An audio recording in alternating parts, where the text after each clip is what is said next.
Hello, everyone, and welcome back to Game 2 here tonight of Week 5, Day 2, Beat Black Twitch League. Once again, I'm CamCom, joined by Innocent here once again. Dryads currently 1-0 up on Glacial Globals in a very dominant Game 1 performance. Yeah, and the Hecarim was banned as we expected, since that was a big part of the dominant game performance that we saw in the first game from the Dryads. Yeah, I didn't quite catch the Hecarim exact gold amount that he had, right? But it definitely did felt like he was at least 70 or 80% of the entire gold lead of his team, like completely on his own. Like it was 16-0 ending off. It was had a lot of gold. It was a full Hecarim 1v9, which is very exciting to see. It's just not very exciting to get to play against, right? As some very different champions being locked in here early on. It's the battle of the muses as Seraphine's up against Sona. We'll have to see who wins out in the end. And I would assume both of these are going to be support, since I'm pretty sure not too many people play Seraphine mid right now, despite that being her intended position. Yeah, I mean, both of these are kind of a three-way flex for mid ADC and support. And for Dryads, Dryads last game, we did see a Ziggs ADC, so I could definitely see a Seraphine ADC. But APC, yeah. Usually you do pick Seraphine ADC with something like a Sona or a Soraka or another very heavy healer. Or Karma or some other like shielding. Yeah, and then they perma keep each other alive. They have the infinite scaling potential between the two. Like, you know that you're not going to outscale a Sona Soraka or something like that, no. Right? But they are taking outscale the healing. No, they are on opposite sides of the map now. Unfortunately, they have to play against each other instead of with each other. Sona will be paired up with that Sivir there for Glacial Globals. We saw it game 1, played very well actually. It's just unfortunate that it was played well. It really was. But Hecarim can get on top. Give credit where credit due. The Sivir was actually really well played, but Dryads going to be matching with a Nautilus, which does limit that Seraphine flex potential pick so early on a little bit away from the supportive side, so could be a Seraphine Nautilus bot lane or throwing jungle. Seraphine mid. You never know. That's true. They did buff Nautilus jungle a few patches ago, giving him like more damage to monsters. Again, I don't know why. I think they throw darts at a dartboard, and whichever champion it lands, they give that champion 300% damage to monsters. Like, I have no idea how they picked Nautilus. But honestly, so like, I doubt it's Nautilus jungle now that they locked in Graves, but I've seen a lot of Graves mid in high elo. So now we see it is a Graves ADC with a Nautilus jungle and Seraphine mid. Yes. That is entirely plausible. Is it likely? Maybe not, but it is plausible. Yeah, it seems that they really like going for the APCs for the Dryads, picking those over some of the more common ADCs. I mean, even Sivir isn't really a common ADC, especially not That's true. Not one that you pick so early on in draft. Like, Glacial B won Sivir last game, and now they are basically are winning it this game, right? So it's like, this is clearly a very strong comfort pick for Glacial Globals, which we did get to see in day 1. I mean, they clearly do know how to play not the Sivir. Not the team fight version of it, though. Yeah, it's just not the same amount of damage and carry potential as another AD carry like Jinx or Vayne or these other much more common ones, or Lucian even. Yeah, but Nocturne's picked, hopefully to get onto the Seraphine. Yeah, Nocturne does give a lot of dive potential here to Glacial Globals. Yeah.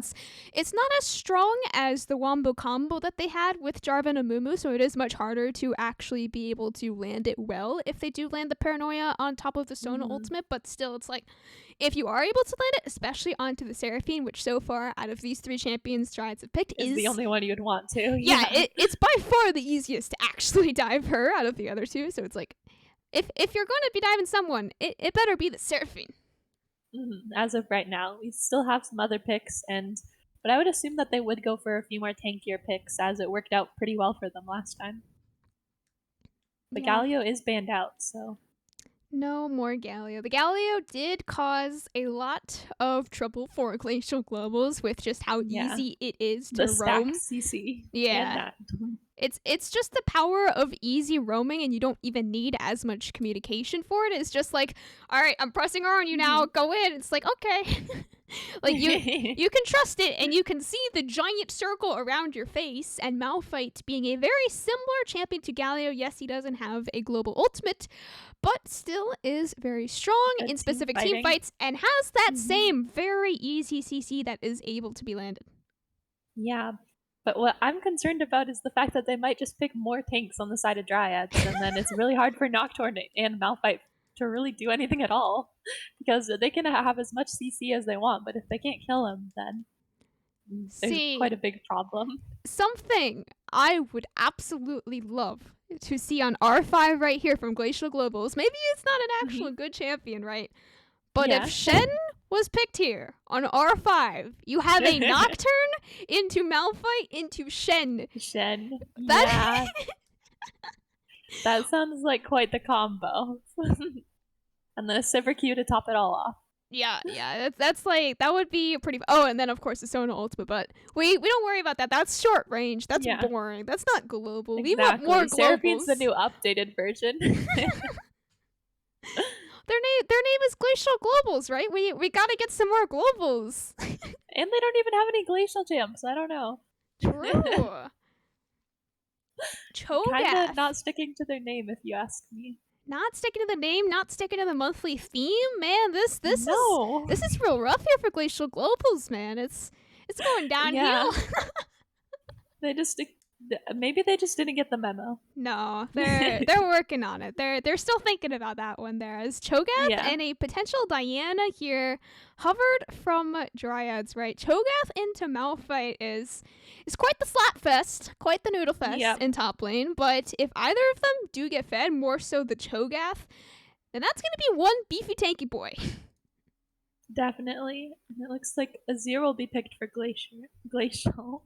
I keep on saying Glacier. I don't know why, but for Glacial, they will have Azir into the Diana, I assume, unless it's Diana Jungle Graves mid. I don't know. I'm still confused. Because that could very likely be a thing. Diana Jungle has been nerfed, but it's still viable to some extent.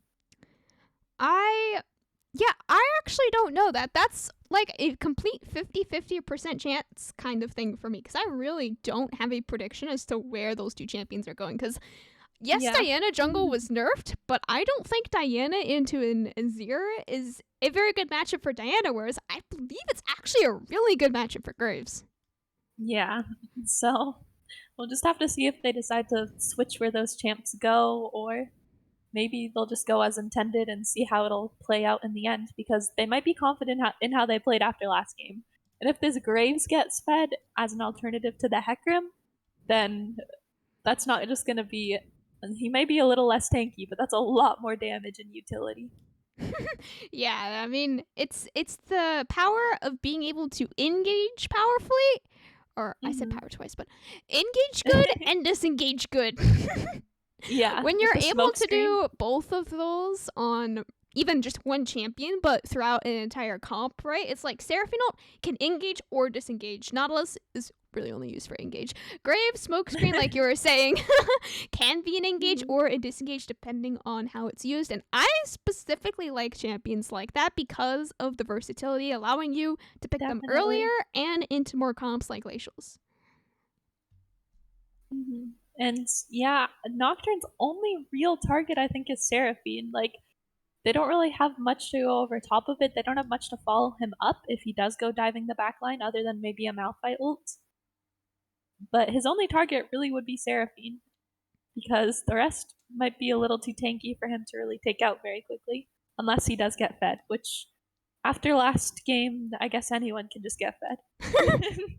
I do like both of these comps a lot more than both of the game 1 comps. Yeah, me too. There is a lot more clearly defined, like, Diana and Seraphine are a really strong combo, and they're both going to be doing a lot of damage. And the Nautilus Shogath are going to be designated tanks.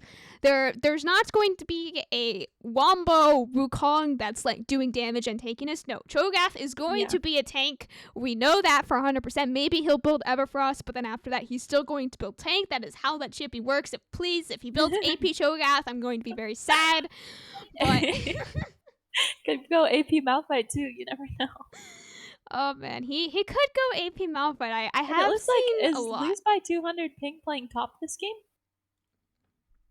Ooh, is he now? I mean, if you are on 200 ping, which I am informed he is actually on 200 ping, then Malphite is a very good champion to play with 200 ping, because Malphite... You just have the late predictions, but it just works out. Yeah, it's like Malphite is one of those champions where if you get behind, it really doesn't matter, because your ultimate is always going to be useful. Nautilus is another one of those champions where it doesn't matter how much gold you have. It's a very strong low econ champ. You press Q, you press R, your items don't matter at that point.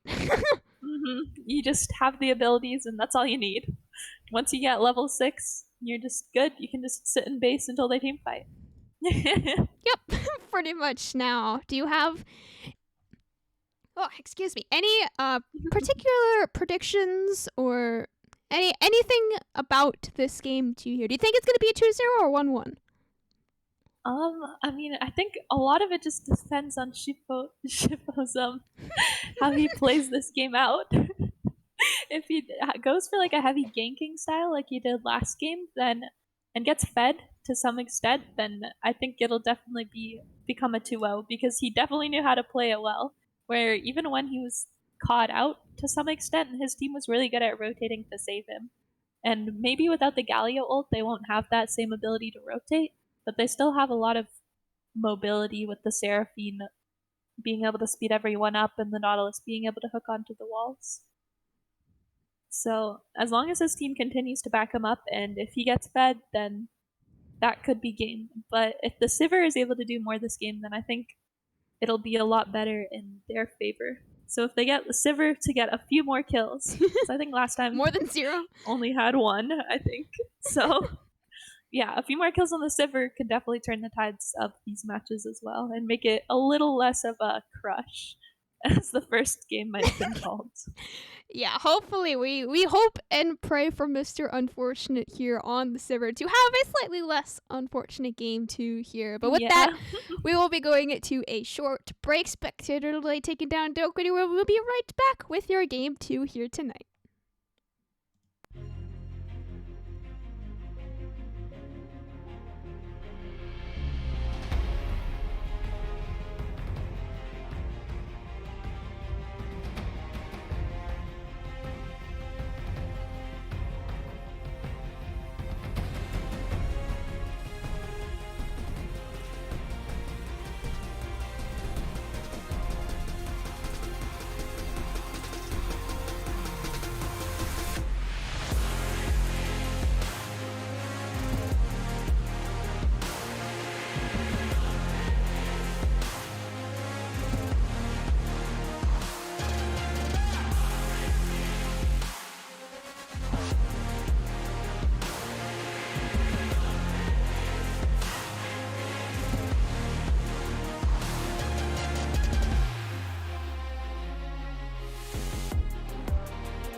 Hello, everyone, and welcome back to game number 2 of week 5, day 2 of Black Twitch League. Maybe for the last game here tonight before your 9 p.m. games. I'm CamCom, joined by Innocent here.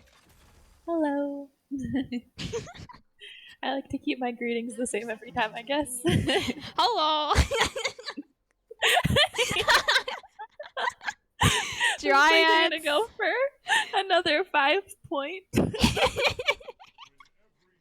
Dryads are currently 1-0 up on Glacial Globals. This is their 3rd place versus 8th place team here. Now, I could be wrong on this, but if playoffs are working the same way as they did last season, then every single team does actually make playoffs, but it is a gauntlet system. So if you are 8th place, then you're going to have to play significantly more games to get up to the actual semifinals and then finals, because you have to play against every single team. You have to play against 7th team, then 6th place team, then 5th place team. So it is much harder if you are this last place team, but by no means are you out of it. You do make playoffs no matter what. Yeah, and you get to play more games. Get to show off, be the underdog. Yeah, absolutely, and that is exactly actually what happened last split. Was the 8th place team made it, I believe, all the way up to like the 3rd or 4th place. Like they got really far. It was impressive, and it was like, we didn't know how it happened, but it was very fun to watch and cast. I do have to say. It would be. And Shifo again not going for flash. He has the ignite and the smite on him. I'd hope he had smite, but I don't know, man. I played a scrub earlier today. My jungle forgot to take smite. I gotta say that is. I bet it was a great game. Yeah, it was a slightly important summoner spell, I do have to say. Very slow early game here. Very similar to the early game of game 1, actually, where it's like but all of these champions are very heavy scalers. There's not really any particular champion that is an early game champion, like maybe Graves, but even then I would consider Graves a much more mid-game focused champion. Like all of these champions are very ultimate reliant. Like you look at the spot lane, do you really think Seraphine Nautilus is going to find are they ever going to find a kill on the spot lane on really either side? Like if there is, it's gonna have to be with the help of junglers. Yeah, they definitely need ganking power if they want it, and I don't think either junglers are willing to give up some farm for a gank right now. Nocturne just wanting his 6, and Graves just wanting his farm so that he can get a few of those items in order to get to the mid game. And maybe become 16-0 again. Oh no, don't remind us! Okay, I won't bring it up again. This Graves, he'll probably like suck. Oh my gosh! Nah, they've got the same scuttle trade going on here. Shifo taking that top scuttle actually is roaming down for the spot lane scuttle that was already taken by Okri. Flash coming out from Skylar, trying to run away. TP being channeled by Yucca on the backside. The very nice ward placement by Dryads. Their TP coming in as well by Lose by 200 ping. This is the bot lane level 3 4v4 that everyone loves to see. Lose by 200 still trying to go in, but 1v1 happening here in the river as well. Both Flash is being burnt. Tanner taking down real low, but First Blood will fall to Lost in Echoes. That was the only kill of the entire fight. There was like so much going on, and it was like so much for a slow game, and then I guess it's still a slow game as no kills are dropped other than the First Blood going to Lost in Echoes. Let him take his gromp, man. Like, come on, Okri. I mean, he did just walk straight into Skylar, though, and Banana roamed up, but does not have any mana available on the Sona, and Sona flashless with no mana, not going to be able to walk away from that one. One kill going to each. Starting 101. Oh, no, is right. But only 101 and had to use Ignite there, so no bounty on his head yet. That is one of the downsides though of not taking Flash, right? Is like, yes, you do have E available on this champion that is a much shorter cooldown Flash, but it's not the same like insta Flash in that you usually do see from Graves, right? And like after you use your E, it still goes on cooldown, and a lot of people, like, even if you don't take the flash, just having the extra mobility is sometimes needed, especially into other champs with more mobility. Yeah, it's also nice to have 2 dashes as opposed to 1, because then that gives you the option of getting in and getting out, rather than having to make a decision of whether you want to get in or get out. Skylar almost hits a really nice hook there onto Lost in Echoes, but sidestep. Yeah, it was a really nice sidestep, and Skylar will be forced to tank a couple tower shots there, but having a blue buff on Nautilus, I gotta say, I like the blue buff. Yeah, I mean, probably feels pretty nice for him too. He probably loves it just as much. But he is continuing to roam this game just like last game, where not really giving up pressure in any lane but bot. And Pixel Wolf is forced to give up a lot of pressure and not CS yet, as he is up in CS. Just a little bit, but significant enough considering his support hasn't been there for quite a decent amount of time. And that was all off of that first, like, random 4v4 that happened over the first scuttle, right? With the 2 teleports. Skylar got 1 kill and 1 assist, which allowed him to buy full Moby's boots off of his first pack. He didn't even have that last game, and now you're like, well, I guess he's going to live anywhere but bot lane, because Pixel Wolf everywhere you don't expect him. Yeah, Pixel Wolf is the only guaranteed scaling member on the side of Dryads. So that is the least likely member that Skylar is actually going to hang around. If you get Diana ahead, she's going to do way more damage than a Seraphine ever will, right? But Flash coming out here on the top side from Yucca, he finds no execute onto Lose by 200 ping and getting a solo kill underneath your top lane tower. That, not something I ever thought I would say for a Malphite versus Shogath lane. Yeah, but it looks like that solo kill will not go unpunished. Absolutely not. Skylar once again making a name for himself, living anywhere but bottom lane. Shifo picking up his 2nd kill of the 2nd game. 2-0. And they have a lot of vision in the jungle as well. I think Graves had just taken Nocturne's red buff, so. Pixel Wolf? Okay, I wasn't that worried about Pixel Wolf right there. Like, he did have his passive, yeah. If you have your passive available on Seraphine, I don't think you can ever die. But Okari gonna be face checking Skylar and Shifo here, but Tanner hopping over that wall and hopping in to steal the kill. Yeah, and Shifa does have a bounty now. Lots of CS. We just have to give it to the Sivir. Give it the bounty to the Sivir. Yeah, come on. Oh no, Lose by 200 ping walked back to his tower only to be instantly 4-manned and denied so many without waves. Any punishment for them. Look at this poor Malphite CS right now. He's sitting on 17. He's about to be starting to out CS by Nautilus, and Nautilus hasn't even been on lane since 2 minutes. Oh no. And it's not like the Azir has even gotten much for the fact that his laner was gone from his lane for like a minute or 2. The bot lane either, as the CS gap is only 1 CS. So they're keeping a CS lead while consistently rotating. Rotation timing's, gotta say, kind of on point. I mean, both Pixel Wolf and Mr. Unfortunate have been like really strong CSers throughout this entire series. It's like Pixel Wolf, especially considering he's been playing a 1v2 the entire series, has been very strong as the 3-man Azir ult. Unfortunately finds nothing, but it did look very cool. It did. I was like, what the heck? That was like kind of crazy. And then the Nautilus just flashed and hooked him, and it was a little less crazy, but it still looked cool. I think Skylar at this point actually forgot that he is supposed to play in bot lane and is actually now playing second jungler. Like, you thought Lose by 200... They were right next to each other. Like, Lose by 200 swapped from support to top lane in this game too. I think Skylar actually did the same, except support to jungle. I think they forgot to tell us this in Champ Select, actually. Yeah, they must have forgotten, because it's definitely not looking like... I mean... Skylar definitely did something pretty similar last game, but the Moby boots have just, like, given him so much pressure in other lanes, and it's always been working out for him. Like, he hasn't been punished, like, very heavily at all. His ADC's still playing safe. Skylar is spotted out in the bush, though. I don't know if you realized that, but it doesn't matter. Banana Bread does have that level 6 available, is going to be forced to flash flash away there, lands a nice disengage ultimate, but unfortunately, Sona versus an assassin is going to only be able to go one way as the Seraphine ult goes 180 degrees in the wrong direction. Would have been a very nice ultimate if it did go in the other direction, but I admire the effort. I admire it.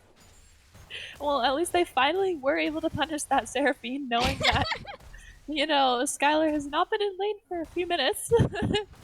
So they knew that he probably wouldn't be there even at that moment. But other than that, they're bush camping, like just sitting in those bushes waiting them for to face check. It's just... That's all they've been doing. Yeah, Pixel Wolf says he got very scared. I definitely would have too. That's one of those moments where I know to turn 180 degrees. Yeah, if I was Pixel Wolf in that series, in that situation right there, I have zero doubt I would have had the same exact reaction. Yeah, I can't blame him. Oh no, it's just rough, man. It's kind of like how when you throw an ability and then they flash it like as you throw it with the cast animation, and then it just looks like you threw it into nowhere. Yeah. It's like that little delay of time, even if it's just like 2 or 3 frames, makes it look so much worse than it actually is. Definitely. And unfortunately, Nocturne did pick up that kill in the bot lane. I would have liked to see it on Sivir, but I mean, it's not the worst on Nocturne either. I think Nocturne is going to be able to do much more consistent damage with extra kills in his pocket, because bot lane going 0-0-0 the whole lane is probably the absolute best thing that could happen for really both of these AD carries, because they're both very heavy team fighters and don't really care about their own items. They're there to buff up the rest of their team, right? So if you're able to get gold onto the rest of the team, then that gives their buffs even that much more power. I agree. I do think Sivir is a bit more damage reliant than Seraphine, though. Yeah. Seraphine just wants the ult and the buffs, but the Sivir, you want those Qs to hit a bit harder than a Seraphine Q will. Yeah, and usually, I've actually been seeing Dark Harvest Sivir a lot more recently. Yeah, back to the lethality builds, although you can't go lethality into this team, I don't think. No, you can't. Not into a Cho'Gath and a Graves. I don't think lethality is ever the build here. It's Mr. Unfortunate forced 2 ults away there, but meanwhile the top lane here, lose by 200, actually going to be ulting in, looking for a kill onto Yucca. Brought up a couple friends with your Banana Bread, switching over to jungle in here as well. Now finding 1 kill for themselves in the top Skylar's side. finally in the bot lane. They swapped! What is happening? I guess. I don't know. I don't know what's happening. Lots of rotations, and honestly pretty good rotations. Almost all rotations have benefited by getting a kill, so...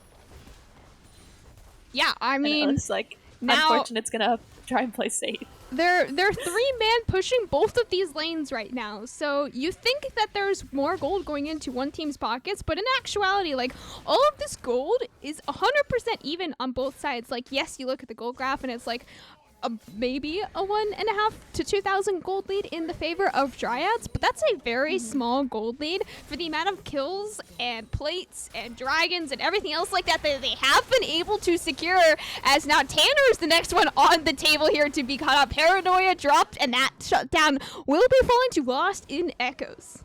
Which is a very good place to have it. You want that Azir to scale, and the faster he scales, the better. So... yeah, as long as it's not another one on Banana Bread, I think they're good. I mean, I like I said in last game, any kills on a Mumu, I like. Any kills on a Sona, I like. Any kills on a Nautilus, I definitely like, because that first set of movies, like, man, did that change the game. Definitely. He's had a lot of impact on the game with just those movies. That purchase. That 1,100 gold item, man, that changed the game a lot as Malphite. Malphite is actually going to flash away from the sheer presence of the Mobius user, Skylar. Yes. He doesn't need to have any other items, just the Mobius. He can sell everything else and it'd still be scary. Yeah, like, look at he's got a full inventory right now, but I've got all my eyes on the one item. You can sell the rest of them and just hold your gold for the rest of the game. Oh no, you got Mobies, you're good. You're set for the game. But they're trying to take drag without too much pressure. Yeah, there's not a tank trying to tank this dragon, right? So Glacial Globals, they did just used that Malphite TP to be able to secure this dragon, and now it is just full disengage mode. They don't have the Sona ultimate though. Flash coming out from Tanner only finds a few members though, trying to dive onto the backline. Lose by 200 being the sacrificial member, trying to get the rest of Glacial Globals out. Banana Bread might be going down right after double kill coming out for Pixel, but the rest of Glacial Globals are able to safely run away and safely take that second dragon for themselves. Safely. Very safely. Uh-oh. Please be safe. Okay. Please, I beg you. They got I just said it. They read the hazard signs. They did it. Yeah. And they got Dragon, but it looks like they're giving up a few lives and a turret for it, so I don't know if that's the outcome they really wanted from that. The Diana flash ult was definitely very crucial to that fight. Seraphine ult coming in after it was very clean as well, providing a lot of CC onto the enemy team. Yeah, the proto belt flash moonfall from Tanner was the engage. It wasn't anything from Skylar, surprisingly enough. Oh no, Tanner, just the one man engage all on his own on his Diana did absolute wonders. He hit 4 of them with it. He did. I mean, Lost in Echoes, he had a little bit of nice disengage there with his ultimate, right? But it's like, you use that only on Tanner, and now you have the follow-up from Pixel, you have the follow-up from Skylar, and then Shifu's ultimate does a lot of damage here as well, but Paranoia is going to be popped onto the 2 members here in the top side jungle. Skylar going to be the first one to go down. Shifu taking down real low, but Red Bull feeling does a lot for him, and he's able to walk out with just another HP for himself. Tanner next up on the table, but the healing from the Seraphine is able to keep him alive by just a sliver. So far, it is a 1-for-1, lose by 200, very low, and it looks like they're just going to take the 1-for-1 for themselves. I think Okuro went a little too far in that fight. He really, really, really wanted the Graves. And ended up losing his life while the Graves was able to stay alive because he had backup. And his backup was not theirs. He was just a little faster than the rest of his team. Yeah, Shifu, he was able to live with both the combination of Triumph and the healing from Pixel Wolf's W, right? It's like both of those healings combined are going to just keep him alive through really anything that you're going to throw at him, especially if it is the only one member of Okri. But lose by 200 ping, tries to flash away, but is still going to flash into the Seraphine ultimate, unfortunately, once again. Shifu now 5-0-4 on this Graves. As we have a very tanky 1v1 here in the bottom lane. TP being channeled on the other side, but I'm not sure it's going to be quick enough as Okri is just going to be eaten away. Yoka picking up his first kill of the game, but now Mr. Unfortunate looking to pick up his first kill of the game here as well. Ooh. But in trade for Rift Herald, they finally got the Cho'Gath. I guess they've killed him 2 times, but the one they really need to be focusing on is probably Shifu. If they get that shutdown on the Sivir, then there's a really good chance this game. As the CS battle wages on, pretty similar as last game, both of them being the highest CS in the game. Yeah, once again, you gotta love the CS battles. It is a little bit more in favor of Shifu currently now than it ever was last game, but still, it's like, it's still less than 10, right? So it's like, that's what, like a quarter of a kill, maybe a third of a kill, if that, and it's like that's not going to mean a whole lot when that's not even like a longsword, right? So it's like, as far as items are concerned, they are 100% even in CS, but items, Shifu has the full Gale Force and Yumu's Ghostblade, and Mr. Unfortunate only on Gale Force, not even a component completed. I think that is the first turret that Glacial has killed. In the whole series. I don't remember if they took any last time or not. But if they hadn't, then that is 1 turret, so that is achievement for the Azir.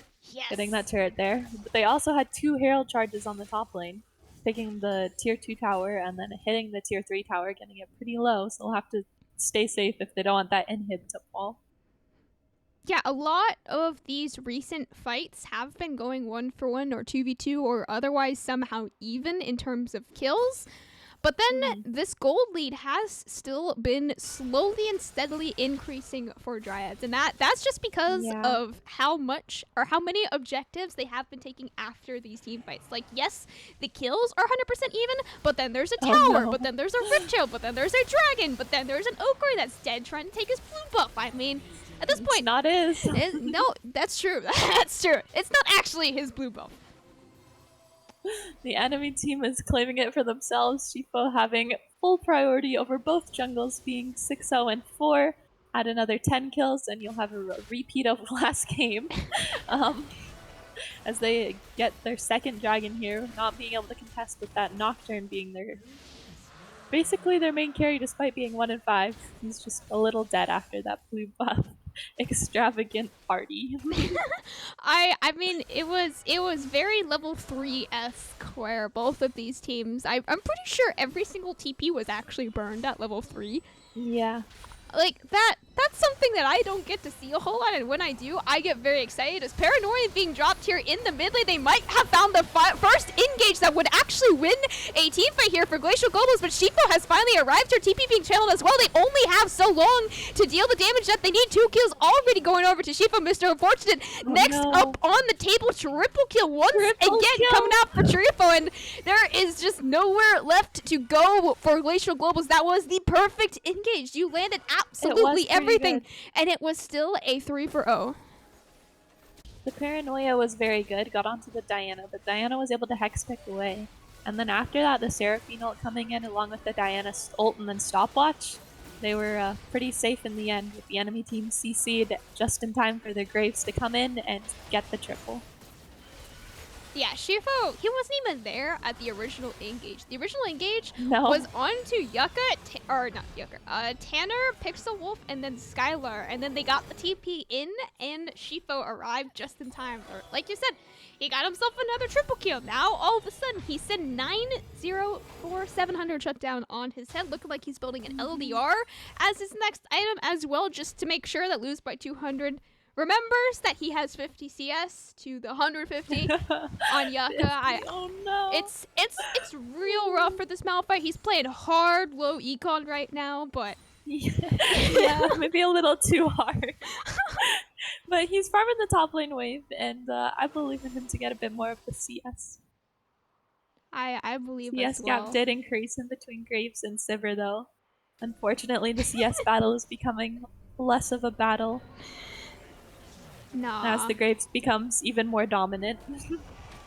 Imagine if Mr. Unfortunate was actually able to get ahead in gold. Like, yeah. The amount that he's able to CS despite being 1-1-1, or like last game, he was like 0-0-0 the whole game and he was still even on Shifo's CS. Like, if he could actually consistently do this like he's been doing in games that he's able to get ahead in, that is a player to watch. All three men, Malphite onto the backside once again. Glacial Globals finding a potential engage, but the rest of their backline is completely destroyed. Where did they go? Quadra kill for Shifo. The Sivir ult took him right into that Seraphine ult, and the Seraphine ult led to the death of them all with Shifa's the FF from Glacial Globals. After that fight, the Remain Malphite ult, the low eco Malphite ended up being there too. They did not want him getting another 3 kills, and so he ends the series 29-0. And I don't know, I didn't count the assists of the last game. Too many. He is a very dominant player. Is right. Oh my gosh. Wow. That is a crazy performance there from Shifo, and really both of these games, like you said, like 29-0 or whatever it was, like, yeah, that is pretty insane. Not giving up any deaths and massacring the enemy team. Oh yes, I'm gonna have to agree with Twitch chat here. Pixel Wolf is too strong, so you have to FF the second game. Giving the 2-0. I didn't even mention this yet. 2-0 over to Dryads. That is the end of the series. Yeah. It's just over, I guess. I don't know. I would like to say those games were kind of intense, but in the end, it just seemed like they were Shifo's turf, and he made that clear. I definitely think Pixel Wolf did do a good job being able to survive in lane by himself most of the time, since Skylar did a very good job roaming and getting those kills for Shifo, following his jungler around, surprising the enemy team constantly. And those face checks were definitely lethal for Glacial. Yeah, there was a lot of really strong individual performances. Like, I didn't think there Yeah. was any like specific individual that was like, oh, this is the reason that they lost the series. Like, no, they're all 10 individuals were played a very strong, specific solo laning experience, and then it just came down to the communication and team fighting because after all, this is Yeah. not solo queue. This is Black Twitch League. Definitely. I think in most games, Mr. Unfortunate would have a very nice solo queue experience, but they have the coordination to realize, hey, this guy has like almost as much CS as our Fed Graves, so Yeah. maybe if we kill him first, then we'll be all good. And the Azir did pretty good as well, but still got caught out multiple times. 4-2 in the end. Actually, the only positive person on his team, the most gold on his team. I think he did do pretty well, but just wasn't able to reach his power spike early enough and was not able to output the constant Yeah. damage versus the burst of Dryads' team. Yeah, when you do take lethal tempo on the Sivir, you are trying to go for that more constant DPS style as opposed to the Dark Harvest full Yeah. burst on the Q, and it was just not the game that was meant to be for Mr. Unfortunate. Not the series that was meant to No. be.